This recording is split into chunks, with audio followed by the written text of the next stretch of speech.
You said Exactly. that ISA is very different. Let's go back to Yes. that one. Very Yeah. different. In what way is being an ISA so much different than any sales role in real estate we see?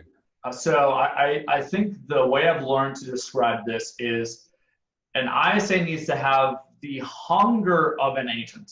Um, AKA, they need to be willing to work what I deem as agent type hours. AKA, they're working 50, 60, 70 plus hours per week. Because that is the reality is my ISAs at minimum are traditionally working 50 hours per week. In busy times of the year, because of course, when it's snowy out like right now, our market dies down quite a bit. It's more like 50 now. And then when it gets super busy, they're working 60 to 70 hours per week. So they need to have the hunger of an agent, but not the personality. And here's why. Most agents, of course, tend to be higher eyes, right? They're social, they're outgoing. They traditionally want to be face to face with people. In this ISA role, you get none of that. You literally sit in a box, just like mine, and you make phone calls all day long. So it's naturally unfulfilling. This role is unfulfilling, which is why you never see a lot of high eyes last in the role because it's exhausting for them. They don't get that face-to-face contact that they naturally crave and enjoy. And then secondly, there still are a few screw yous that happen on these calls, to put it lightly. The no's. And the best ISAs out there that I know get told no 90 to 95% of the time.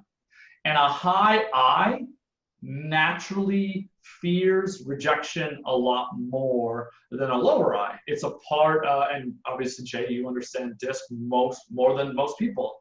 In their makeup, rejection is something that they're not a fan of. So we don't look for somebody with the personality of an agent. Rather, we look for somebody that has the hunger of an agent. So we do see you guys are using a unique benchmark we've created for you that it's more of a DC. Yes. And that's still in testing and running kind of longitudinally to see what the results are coming out. I think it's important to point out, you guys have a lot of systems and a lot of structure. And Yes. I think what that, in a good way, Yes. Yeah, of course. usually makes the teams run and operate better. We normally see teams struggle because, well, you know, the typical listing agent. Yeah. They're the ones who typically start the team. Yeah. They typically aren't terribly organized and don't like to structure their own systems because they just do it. They're a much better jazz musician. So the biggest issue we see is teams starting out need to create this structure, need to create the systems and the processes. And when you reach the level that you guys have, it's interesting to see that you can afford to get an ISA that's 100% dedicated. You know, it's not an ancillary role. It's not a temporary role. And the personality of that individual is very different. Correct. Because for you guys, having that do it and repeat it over and over and over and over again. What you say about the I is very true. If it doesn't have anything else to balance it out, you know, if the S comes up a little bit, that can help with the consistency. If the C comes up above the line, that can help as well. Yeah. Can I point on that for a moment as well, just to add to that? I think you're 100% right.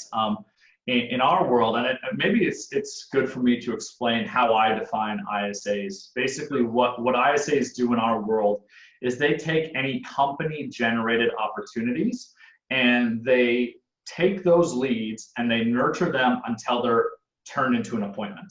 That is literally what they're doing. Now, I also include expireds, canceled, for sale by owners. I just view that as company-generated. That's definitely a part of what my ISAs are doing.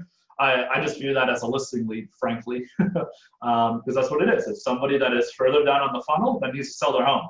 So we just view it as a listing lead.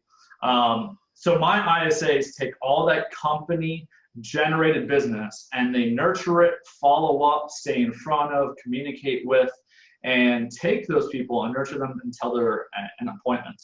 Then what my agents do is they take it from appointment, and the goal in our world is to always get somebody to get some form of commitment, whether it's a buyer agency agreement or a listing agreement. And then what the ISA does afterwards, and this is where systems are super crucial, is ISAs don't just take leads and turn them into the appointment.